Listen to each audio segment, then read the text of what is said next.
Selamat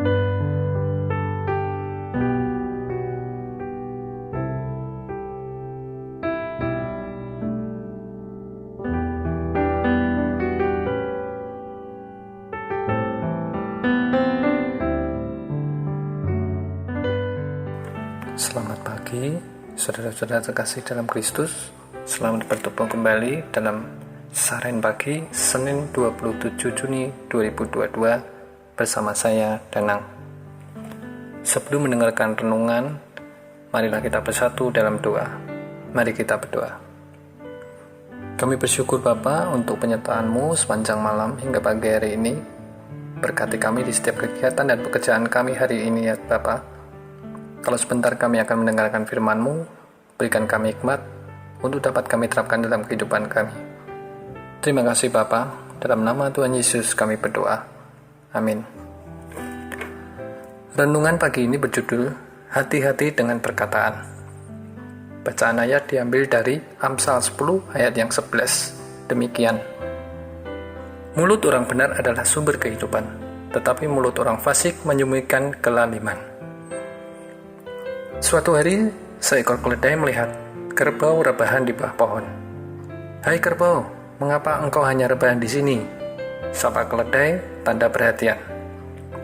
"Aku lelah, maka aku beristirahat sejenak," sahut kerbau dengan santai. Keledai pun berlalu. Di pinggir hutan, keledai berjumpa dengan kera. "Hai kera, aku lihat kerbau kelelahan dan berbaring di bawah pohon. Mungkinkah sang petani menyuruhnya bekerja keras membajak, sehingga kerbau menjadi kehabisan tenaga?" kata keledai memulai pembicaraan. Kera terlihat berminat.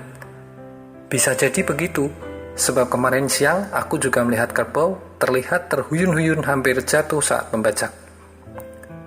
Tanpa disadari, tupai menguping pembicaraan mereka. Dengan bersemangat, tupai berlari menuju hutan. Sang gagak terbang rendah menyapa sambil berkata, "Tupai, mengapa engkau berlari sedemikian kencang?" "Aku mendengar dari keledai dan kera bahwa kerbau kelelahan membajak. Itu mungkin karena petaninya kejam, menyuruh kerbau bekerja keras tanpa istirahat," seru tupai sambil terus berlari. Gagak pun meradang, ia terbang lebih cepat. Kepada setiap yang dijumpainya, ia berseru lantang, "Penindasan, petani telah menindas kerbau. Kita harus bergerak untuk protes keras."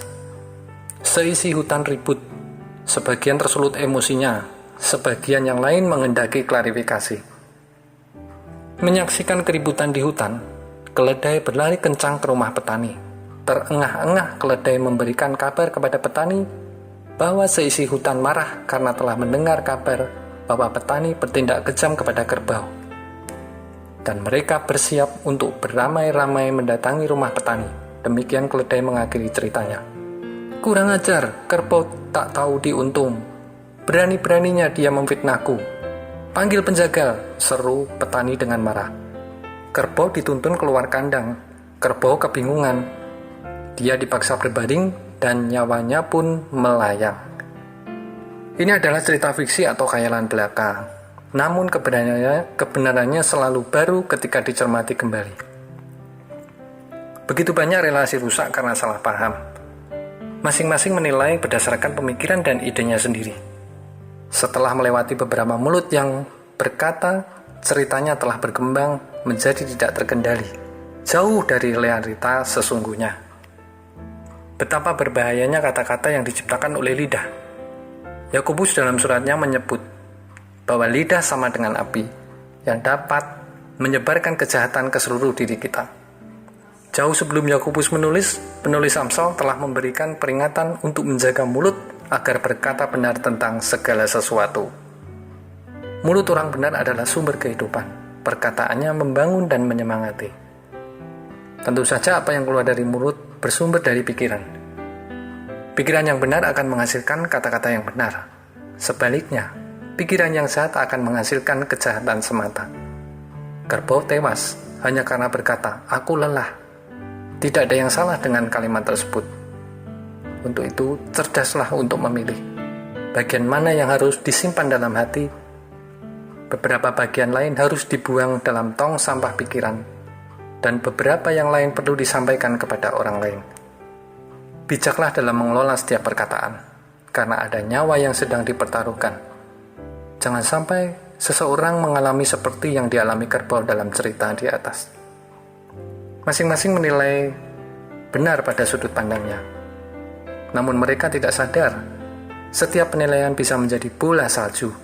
Dan ketika bola salju menggelinding, maka bola itu akan menjadi besar dan tekanannya menjadi berkali lipat-lipat ganda. Hati-hati dengan apa yang kita dengar dan atau kita lihat. Seringkali tidak seperti yang kita pikirkan. Cobalah kendalikan pikiran agar bisa mengendalikan mulut. Amin. Mari kita berdoa. Terima kasih ya Tuhan untuk firman-Mu yang boleh kami dengar pagi hari ini. Biarlah kami dapat lebih bijak dalam menyikapi setiap persoalan yang ada. Berikan kami hikmat untuk dapat bertindak dan berbicara dengan baik dan positif. Terima kasih ya Tuhan. Dalam nama Tuhan Yesus kami berdoa. Amin. Selamat pagi, selamat beraktivitas, salam sehat.